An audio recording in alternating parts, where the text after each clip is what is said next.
সুপ্রভাত আমার সকল প্রিয় বন্ধুরা, আশা করছি তোমরা যে যেখানে আছো সুস্থ আছো, ভালো আছো। আমিও খুব ভালো আছি। ডায়মন্ড হারবার থেকে আমি সঙ্গীতা, আমার ব্লগে তোমাদের অনেক অনেক স্বাগত, অনেক অনেক ভালোবাসা। আজ এখন থাকতে ব্লগটা শুরু করছি, আর এখন বাজে 6:30। তো পুরো ব্লগটা তোমরা আমার ব্লগটা দেখতে থাকো সারাদিন, আশা করছি খুবই ভালো লাগবে। এদিকে দেখো, আমি এখন সকাল সকাল ঘুম থেকে উঠে দেখো বিছানাটা তুলে নিলাম, ঝটপট নিয়ে বিছানাটা ঝেড়ে নিচ্ছি, নিয়ে এবার ব্রাশ করতে যাব। আর বোন ওদিকে ঘুম থেকে উঠে পড়েছে, উঠে পড়ে এখন ব্রাশ করছে। আর মা এদিকে দেখো এখন ঘরের কাজগুলো সেরে নিচ্ছে। ওই যে ছোটো একটা গামলিতে দেখো জামা কাপড় ভিজিয়ে দিয়েছে গুঁড়ো সাবান দিয়ে আর এদিকে বাসনগুলো মেজে নিচ্ছে। বাসনগুলো মেজে নেবে, আমি ততক্ষণ ব্রাশ করব, ব্রাশ ট্রাশ করে আবার টিফিন করব। তো সকালের দিকে আবার শর্ট ভিডিও বানাতে গেছিলাম, তো বিকেলের দিকে না এত গরম শর্ট ভিডিও বানাতে পারি না, তার জন্য সকালের দিকে শর্ট ভিডিওটা বানিয়ে নিই। এদিকে দেখো আমি এখন ব্রাশ করছি, ব্রাশ করতে চলে এসেছি। আর মায়ের দিকে সব ছটপট বাসনগুলো মেজে নিচ্ছে, আর বাবাও দিকে ঘরটা একটু ঝাড় দিয়ে দিয়েছে। বোন ব্রাশ ট্রাশ করে পড়তে বসবে। তো চলো আমি এখন মুখটা ধুয়ে নিয়ে তারপরে টিফিন করব। আর এই যে আমার এখন ব্রাশ করা হয়ে গেছে, আর মারও এখন বাসন মাজা হয়ে গেছে, মা বাসনগুলো ধুয়ে নিচ্ছে। আর অনেক বাসন, দেখো কত বাসন। আর এই কদিনে এত গরম পড়েছে বন্ধুরা, রাত্রিবেলা করে কদিন ঘুমই ভালো করে হচ্ছে না। কালকে রাত্রিরেও ঘুম সেরকম হয়নি, দুপুরবেলা করে সেই জন্য না ঘুমিয়ে পড়ি আমি, কারণ রাত্রিরে ঘুম হয় না। আর ওই ঘুমটা সারাদিন পেতেই থাকে। আর দুপুরবেলা পেটে ভাত পড়লে তো আর একদমই বসে থাকতে পারি না, পুরো বিছানায় শুলেই ঘুমিয়ে পড়ি।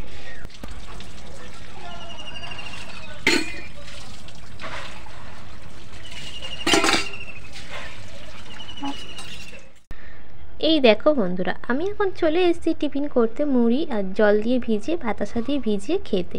কারণ গরমকাল পড়েছে, বাতাসা দিয়ে ভিজিয়ে খাই পেটটা ঠান্ডা হওয়ার জন্য। আর ওই যে ওখানে বোতলটা রেখে দিয়েছিলাম বার করে জল খাবো বলে, জল এক ফোঁটাও খাওয়া হয়নি বোতল থেকে। আর মুখটা ধুয়ে এলাম, তো তাই একটু জল খেতে ইচ্ছা হলো। মুখ ধুয়ে আসার পর দেখবে সবারই জল খেতে একটু ইচ্ছে হয়, জল টেস্টটা পায়, খুবই জল টেস্টটা পায়।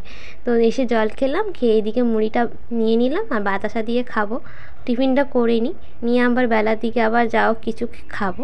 তারপর আবার মার হাতে হাতে একটু সাহায্য করে দেবো রান্না, সবজি টবজি, যেমন সবজি টবজি কেটে দিই, আবার মশলাও বেটে দিই, অনেক সময় জল টল ভরে দিই, কলে জল আসলে মার হাতে হাতে একটু সাহায্য করে দিই। খুব গরম পড়েছে তাই মা সেরকম পারে না, তো তাই মার হাতে হাতে একটু সাহায্য করে দিলে মার একটু ভালো হয় আর কি। তো চলো আমি এখন টিফিনটা করে নিই। আর বোন ওদিকে টিফিন করে নিয়েছে। আর এই যে বেলার দিকে এখন পরোটা ঘুগনি এসেছিলো, বোন পড়তে গেছিলো, পড়ে টড়ে এলো। ওর আন্টি পড়াবে বলেছিল, আমি ভুলে গেছিলাম। আমি ভেবেছি ওর আজকে সকালে পড়া নেই, বিকালে পড়া। তো আন্টি ওকে সকালেই পড়িয়ে দিয়েছে, আজকের বিকেলে আর পড়াবে না। আর এদিকে দেখো তিনজনের জন্য মা ঘুগনি তুলছে, আমার জন্য এই বাটিটা, আর বোনের জন্য ওই বাটিটার, মার জন্য ওই বাটিটা। এই যে পরোটা নিয়ে নিয়েছি, দেখো এই পরোটা আর ঘুগনি খেতে না খুব ভালো লাগে, কারণ পাতলা পাতলা তো এই পরোটাগুলো এতটাই ভালো লাগে কি বলবো।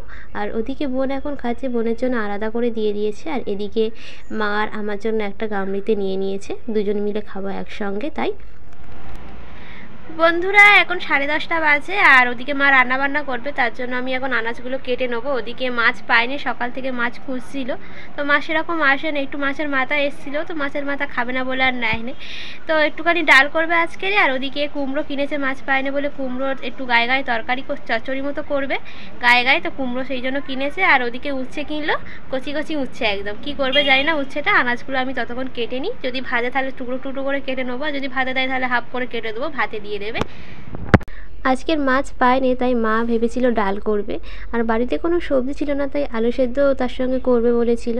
তারপরে সবজিওয়ালা এলো, সবজিওয়ালার কাছে কুমড়ো পেয়েছে, আর ওদিকে উচ্ছেও পেয়েছে। উচ্ছেগুলো খুব কচি কচি ছিল, তো তার জন্য উচ্ছেগুলো নিল। আর ওদিকে কুমড়ো কিনলো, কুমড়োর ছক্কা করবে বলে একটু অল্প করে।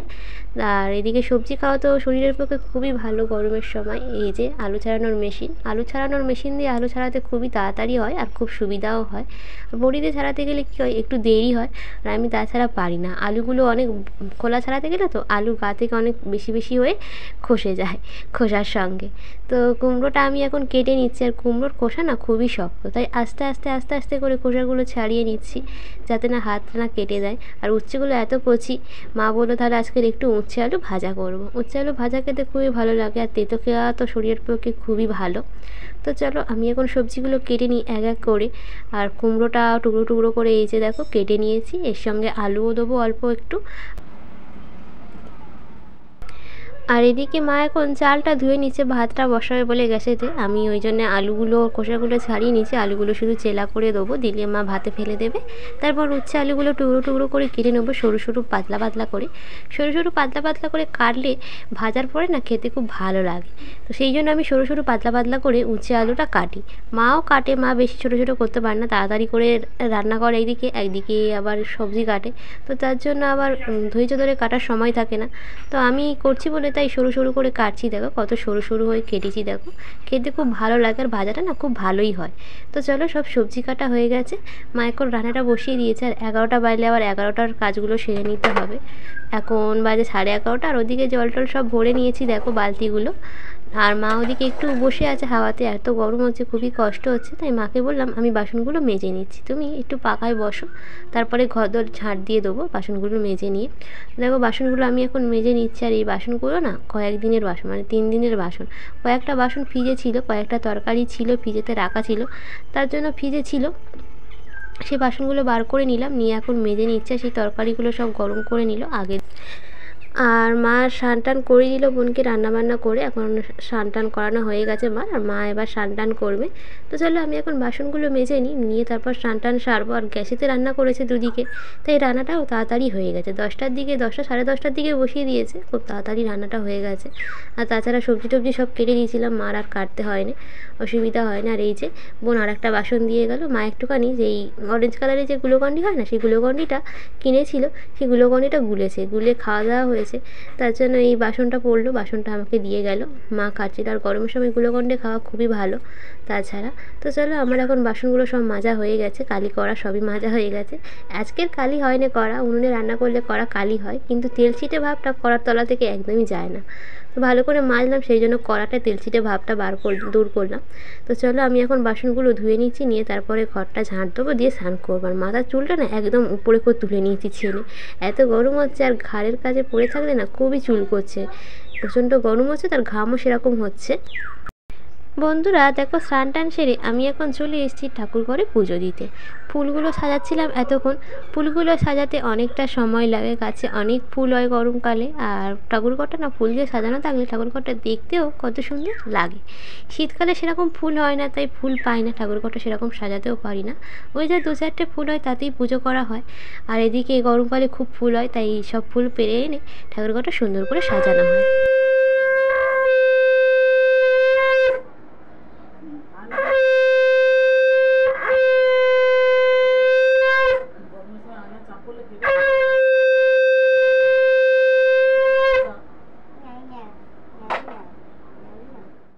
বন্ধুরা পুজো দেওয়া হয়ে গেল এইমাত্র। আর এদিকে চলো এখন দেখিয়ে দিই, খেতে বসবো। তো তার আগে দেখিয়ে দিই দুপুরের মেনুতে কি কি রান্না হয়েছে। তোমরাও খেতে বসে যাও বন্ধুরা, অনেকটা দুপুর হয়ে গেছে। আর মা ওদিকে ভাত তরকারি সব ধরে নিয়ে যাচ্ছে, থালা টালা ধরে নিয়ে যাচ্ছে। এই যে ভাতে আলু সেদ্ধ দিয়েছিল, আলু সেদ্ধ আর শুকনো লঙ্কা, কাঁচা লঙ্কাগুলো না একদম লাল লাল হয়ে গেছে, শুকনো লঙ্কার মতো হয়ে গেছে। আর এই যে ভাত, আর এই করেছে দেখো আলু উচ্ছে ভাজা, খুব সুন্দর লাগছে দেখতে, খেতেও খুব সুন্দর হবে। আর এদিকে মুসুরির ডাল 5 ফোড়ন দিয়ে করেছে পাতলা করে, আর তার সঙ্গে কুমড়ো আলু চোখা করেছে শুকনো লঙ্কা দিয়ে।